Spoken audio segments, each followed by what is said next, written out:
এক্সেলের একটা general if ফর্মুলার সাহায্যে yes no বের করি।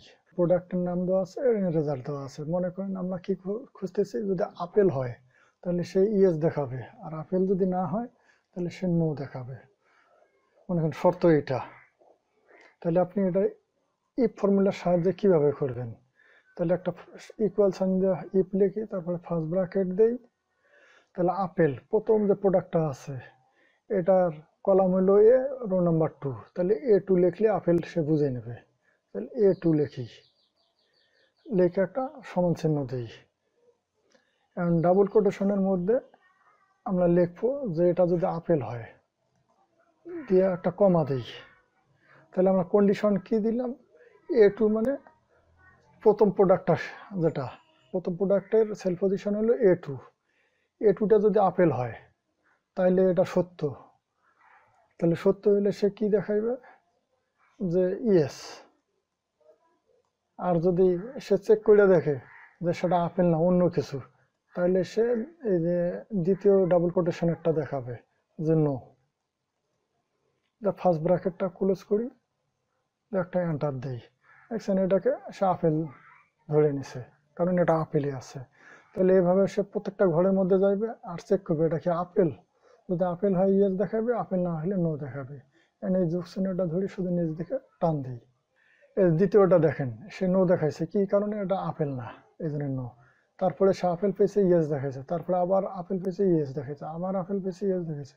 তারপরে সে আবার কি এই ঘরে এসে ম্যাঙ্গো পেয়েছে, আপেল না, কন্ডিশনটা ফলস হয়ে গেছে, এই জন্য নো। তারপরে এখানে আপেল পেয়েছে, ইয়েস দেখাইছে। তারপরে আবার সে আপেল পায় নাই, এই জন্য নো দেখাইছে। আসেন আমরা যে কোনো জিনিস যাচাই করে দেখি ডেট ভ্যালুর মাধ্যমে যে ইয়েস অর নো কিভাবে এক্সেলে বের করে। তাহলে এখানে দেখেন কিছু প্রোডাক্টের নাম দেওয়া আছে, ডেলিভারি ডেট দেওয়া আছে, আর এখানে স্ট্যাটাস। তা আপনি মনে করেন কোনো এক জায়গায় লিখে রাখছেন যে 6/20/2023 তারিখ পর্যন্ত আপনি দিয়ে রাখছেন। তা আমি এখানে লিখে রাখি আপনাদের বোঝার সুবিধার্থে, 6/20/23 এই তারিখের পর্যন্ত আপনি ডেলিভারি দিয়েছেন। তাহলে এটা আমরা ইয়েস নোর মাধ্যমে দেখি। যদি এটা এই তারিখের ভেতরে থাকে তাহলে ইয়েস দেখাবে, না হলে নো দেখাবে। তাহলে এটা আপনি কিভাবে করবেন? স্ট্যাটাস করে সমান চিহ্ন দেন, আর সেল পজিশন তো আগেই দেখাই দিয়েছে যে প্রথমবার এখানকার সেল পজিশন হচ্ছে বি কলাম, 2 নম্বর রোতে আছে, তাহলে B2। একটা ইফ লিখি, ফার্স্ট ব্র্যাকেট দেই। তাহলে প্রথম ডেট যেটা দেওয়া আছে এটা সেল পজিশন B2 লিখলাম। তাহলে অবশ্যই এটা কি হবে? লেস দেন হবে, এই ডেটের নিচে আসবে, ওই যে 6/20/2023 যেটা আমরা দেখাইছি, অথবা ওইটার সমান হইতে হবে। এই জন্য ইকুয়াল চিহ্ন দিলাম এখানে। লেস দেন ইকুয়াল দেওয়ার অর্থ মানে এই যে 6/20/2023 সমান হবে অথবা তার নিচে ডেটটা হওয়া লাগবে। কোনো ক্রমে যেন 6/20/2023 এই ডেটটা পার না হয়। তারপরে লিখি ডেট ভ্যালু দিয়ে একটা ফার্স্ট ব্র্যাকেট দিই, তারপরে ডাবল কোটেশন দিই। এখন আমাদের যে ডেট আমরা দিছি, যে ডেট পর্যন্ত আমরা দিছি ওই তারিখটা লিখি, 6/20 ডেট দিলাম 23, তারপরে ডাবল কোটেশন ক্লোজ, তারপর ফার্স্ট ব্র্যাকেটটা ক্লোজ করি, একটা কমা দিই। তা আমরা যে এখানে শর্তটা আরোপ করলাম যে প্রথম যে ডেটটা দেওয়া আছে এই যে 3/12/2023, আর আমরা যে ডেটে বিতরণ বন্ধ রাখছি 6/20/23 পরে, এই ডেটটা যদি সত্য হয়, এই ডেটটা যদি খুঁজে পায় যে এর ভেতরে এই যে ডেলিভারি ডেটটা আছে 6/20/2023 ভেতরে এই ডেলিভারি ডেট আছে, এটা যদি সত্য হয় তাহলে সে কি দেখাবে? সেটা এখানে লিখে দেন, ডাবল কোটেশনের ভেতরে ইয়েস দেখাবে। আর যদি এটা ফলস হয়, 6/20/2023 বাইরে চলে যায়, তাহলে সে নো দেখাবে। তাহলে এই ডাবল কোটেশনের মধ্যে নো লেখেন, তারপরে ফার্স্ট ব্র্যাকেট ক্লোজ করানো লাগবে, দিয়ে একটা এন্টার দেন। দেখছেন এই যে এটার ইয়েস দেখাচ্ছে, কারণ আমরা এই যে 6/20/2023 ডেট ধরে রাখছি। তাহলে এটা 3/12/2023, 6/20/2023 নিচে, এই কারণে সে এটা দেখাচ্ছে। এখন এক্সেল প্রতিটা ঘরে এরকম যাবে আর চেক করবে। পরেরটা আছে 7/7/2023, তাহলে এটা কি হবে? এটা অবশ্যই 6/20/2023 বাইরে চলে গেছে। দেখেন এটা নো দেখাবে, এই যে যোগচিহ্নটা ধরে টান দিই, দেখেন দেখছেন এই যে এটা নো, কারণ এটা এই ডেটটা 6/20/2023-এর বাইরে চলে গেছে, ওই ডেট পর্যন্ত আপনার নাই, রেঞ্জের মধ্যেই নাই। আমরা এখানে যে ডেট দিছি 6/20/2023 তার বাইরে। তারপরেরটা দেখেন 9/18/2023, এই জন্য নো। তারপরেরটাও নো, 6/20/2023-এর ভেতরে নাই। তারপরে দেখেন 6/17/2023, এটাকে ইয়েস দেখাচ্ছে। কেন এটা ইয়েস হয়েছে? কারণ এটা 6/20/2023-এর ভেতরে আছে। তারপরে যে এটা দেখেন ইয়েস দেখাচ্ছে 6/13/2023, এটা 6/20/2023-এর ভেতরে আছে। তো এখানে মনে করেন যে একটা ই কমার্স ব্যবসার বা অনলাইন ব্যবসার কি দেওয়া আছে, এই যে প্রোডাক্ট নেম দেওয়া আছে এগুলান। তারপরে হলো এটা ডেলিভারি ডেট আপনি লিখে রাখছেন, কোন দিন কোনটা ডেলিভারি দিবেন। স্ট্যাটাস এখানে আমরা ফলাফল দেখব। আর এখানে রেঞ্জ দেওয়া আছে, এই ডেটে শুরু এবং রেঞ্জ টু, এই ডেট শেষ। মানে এই ডেট থেকে আপনি দেওয়া শুরু করছেন প্রোডাক্ট, এই ডেটে এসে আপনি কমপ্লিট করছেন। তারপরে আর দেন নেই, এই যে 14/3/2023-এর পরে। তাহলে স্ট্যাটাস ঘরে সমান চিহ্ন দেই, তারপরে ইফ লেখি, একটা ফার্স্ট ব্র্যাকেট দেই, তারপরে এন্ড লেখি, তারপর আর একটা ফার্স্ট ব্র্যাকেট দেই। এখন আমাদের এই যে ডেলিভারি ডেট যেটা আমরা সম্ভাব্য লিখে রাখছি, যে 10/3/2023 প্রথম আইটেমটার, এই ডেটটা সেল পজিশন হলো B2। তাহলে এখানে আমরা লিখবো B2, যে গ্রেটার দেন ইকুয়াল, এই যে এখানে রেঞ্জ দেওয়া আছে 1, এই রেঞ্জ 1-এর যে ডেটটা আমরা দিছি 10/3/2023, তাহলে এটার সেল পজিশন কত? এটা ডি কলামে আছে, আর সেল পজিশন বাম দিকে দেখেন এই যে 6 আছে। তাহলে D6 বললে এই 10/3/2023 অটোমেটিক এক্সেল বুঝে নেবে। তাহলে এখানে একটা অবশ্যই ডলার মার্ক দিতে হবে, মানে ডলার সাইন। তারপরে কলাম কত? ডি কলামে আছে। তারপরে এটার রো নাম্বার হলো 6, রেঞ্জ 1-এর ডেটটা 6 আছে, এই যে অটোমেটিক এটা যে লাল দাগ করে নিছে। তারপরে এটা কমা দেই, ফর্মুলাটা লিখি, তারপরে আপনাদেরকে আরো বিস্তারিত ব্যাখ্যা করে বুঝাচ্ছি। তাহলে রেঞ্জ 2, এটা কত নম্বর কলাম এবং রোয়ে আছে? ই কলামে আছে, আর বাম দিকে দেখেন রো আছে 6। তাহলে E6 লিখলে রেঞ্জ 2-এর ডেটটা পেয়ে যাবে।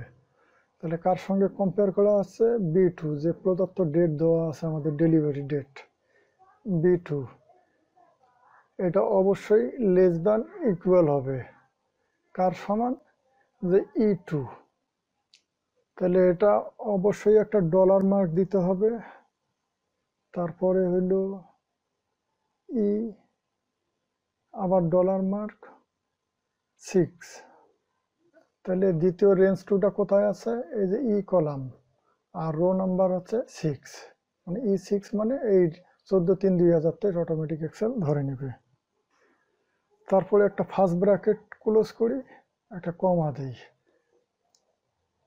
তাহলে আমরা এখানে যেটা লিখলাম এতক্ষণ, তাহলে B2 greater than equal $D6, প্রথম যে কথাটা লিখছি এটার অর্থটা কি? এটা দ্বারা কি বুঝাইছে? বা আমরা যে সামনে এন্ড লাগাইছি এটা কি বুঝাইছে? তাহলে আমরা এখানে ইফ লেখে এন্ড দিছি, এন্ড মানে এবং, মানে B2 হইল প্রথম ডেট, ডেলিভারির প্রথম আইটেমটা ধরে আমরা কাজ করতেছি। তাহলে রেঞ্জ 1-এর যে ডেটটা দেওয়া আছে অবশ্যই এটা কি হবে? প্রথম যে ডেলিভারি ডেট দেওয়া আছে সেটার সমান হবে অথবা তার থেকে বড় হবে।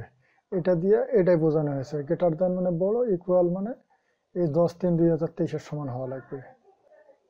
এবং এই যে এন্ড মানে এবং, সাথে আরো একটা কন্ডিশন আছে যে B2 মানে এই যে প্রথম আইটেম যেটা ছিল তার যে ডেলিভারি ডেট দেওয়া আছে সেই ডেটটা কি হবে?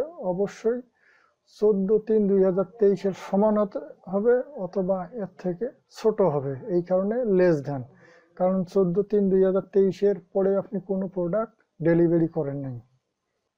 তাহলে আপনারা এটা বুঝতে পারছেন এখন যে লেস দ্যান আর গ্রেটার দ্যান কেন ব্যবহার করা হয়েছে। যে 14/3/2023-এর নিচে হবে, ছোট হওয়ার লাগবে, এই জন্য এখানে লেস দ্যান অথবা এর সমান হওয়া লাগবে 14/3/2023-এর সমান।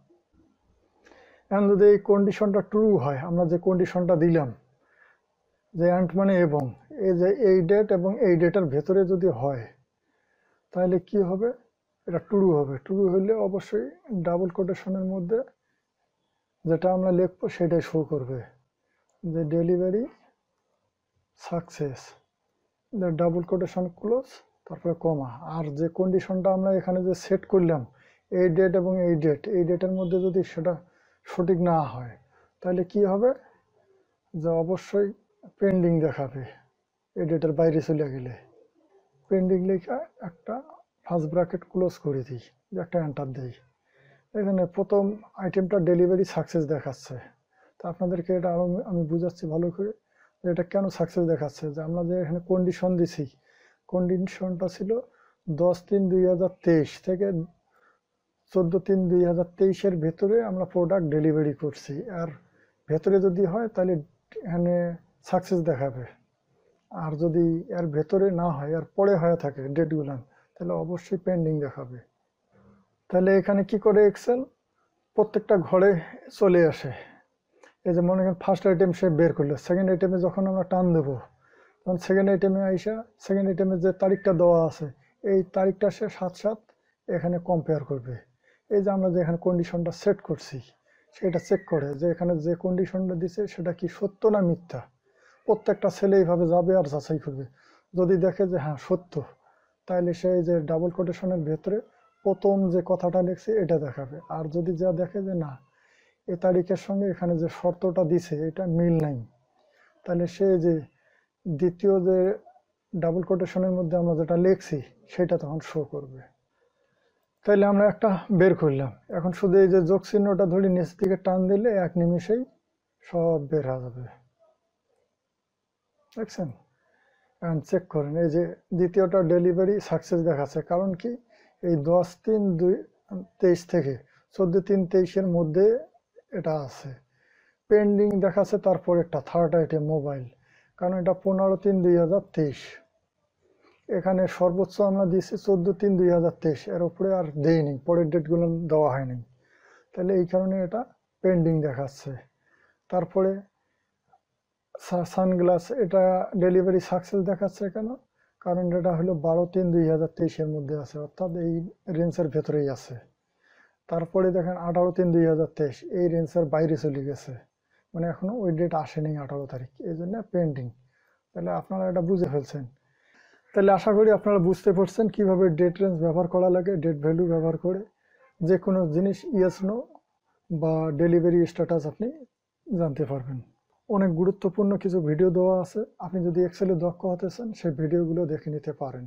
তো আজকের টিউটোরিয়ালটি এখানে শেষ করছি, পরের টিউটোরিয়াল দেখার আমন্ত্রণ রইল।